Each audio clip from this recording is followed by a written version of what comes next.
Welcome back to Season 2 of WWTube. Next up, the Soviet Union. Before I start, let's take a quick look at the Eastern Front here. Still no declaration of war against the Russians.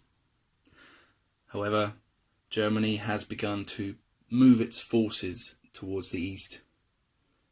Has significant numbers of tanks here in Slovakia, Hungary, as well as infantry, ready to push into Russia. It is round 3. All non-aggression pacts will go out the window next round. So, let's see how Russia will respond. Purchases will be 2 infantry, 1 artillery, and 3 tanks, at the total cost of 28 IPCs, all spent. Of course, still no combat movements. I'm enjoying the last turn of peace in the east, but there'll be a number of non-combat movements in preparation for next round. Let's start with the 2 mechanized infantry in Caucasus. They will be moving into Ukraine. 2 infantry from Volgograd will be moving to Caucasus instead to replace the mech, and 1 tank in Volgograd will be moving to reinforce the forces in Ukraine. 1 mechanized infantry from Ukraine will move into Belarus. 1 infantry in eastern Poland will move back into western Ukraine. 1 infantry in Baltic states will move into Belarus.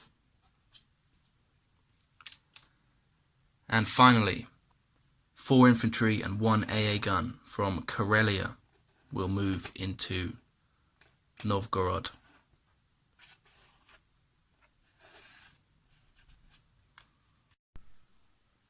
Place units. 2 infantry and 1 artillery will be placed in Ukraine.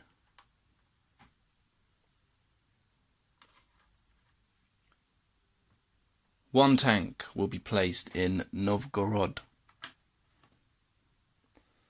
And finally, 2 tanks will be placed in Russia.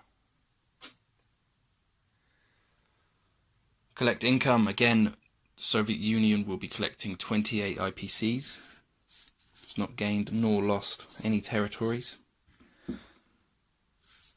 Let's see how long that lasts for. Next up, the USA.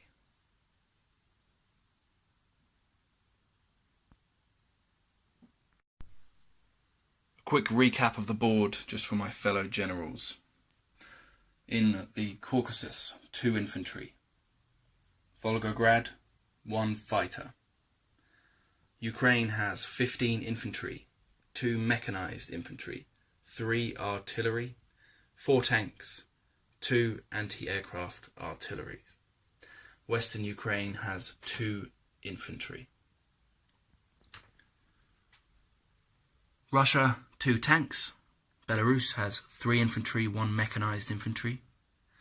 Novgorod has 13 infantry, 1 tank, 2 anti-aircraft guns, 2 fighters, 1 tactical bomber. Karelia, 4 infantry, 1 artillery.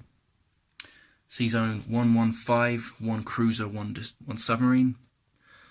And finally, 1 submarine in Sz2 109.